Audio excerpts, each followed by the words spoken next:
I've owned this 2015 Ford F-150 3.5 liter EcoBoost for about a year and a half now. Started out with a factory truck, literally nothing done to it, 19,000 miles on it.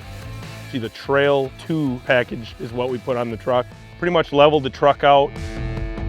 I use this truck as a daily driver, home to work, to running the kids around, to errands, trips on the weekend, which is really what I enjoy this truck for. At any given weekend, this thing's in the mountains, duning, Glamis, California, Granite Mountain, up in Prescott, so it's in the mud, snow, sand.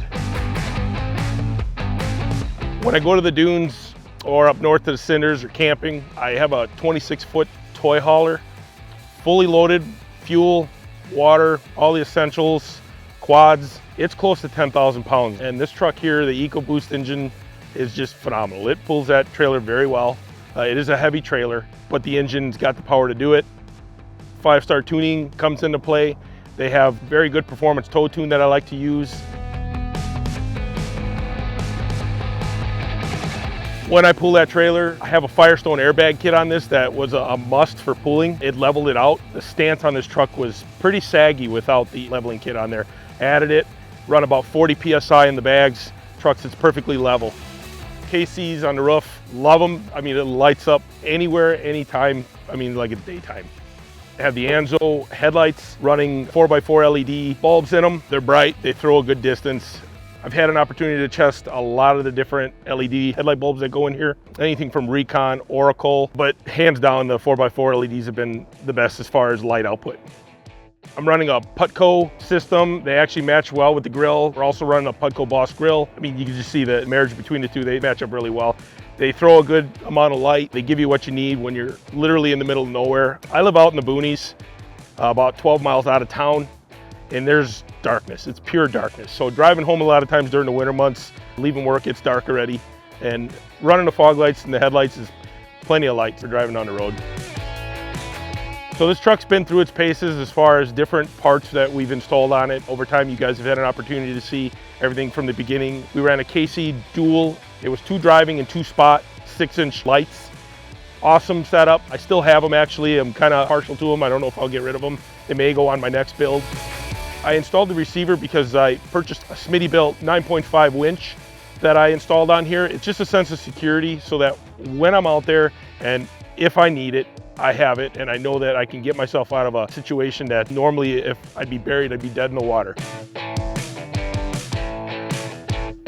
Between the tires, proper leveling kit, some recovery equipment, whether it be tow straps, again, I opted for a winch. It's almost the essentials they have when you're out there, because when you're by yourself, you gotta have it. So during the week, whether it's hauling the kids to softball practice, it's literally a 22-mile drive from where I live all the way to the fields. Now, going through the desert, it's only about 11 miles, so I shave off half of that trip. So using this truck in the desert, off-roading, to be able to take the kids to their practices is kind of a bonus for me, because then I get to enjoy the truck and use it the way I like to use it. Ripping through the desert there, it's nothing to see some pretty gnarly whoops. There's transitions through the desert, some silt. It just does very well. So the suspension on this truck is sufficient for a daily driver, yet being able to go off-road and use this truck the way I want to use it, which is having fun and getting the kids to where they got to be. The graphics package that I put on this truck just gave style to the truck. It gave it some attitude. It looks really good. But the problem we were having was the rear of the truck was just plain. I mean, it was just white. So we added the tailgate applique.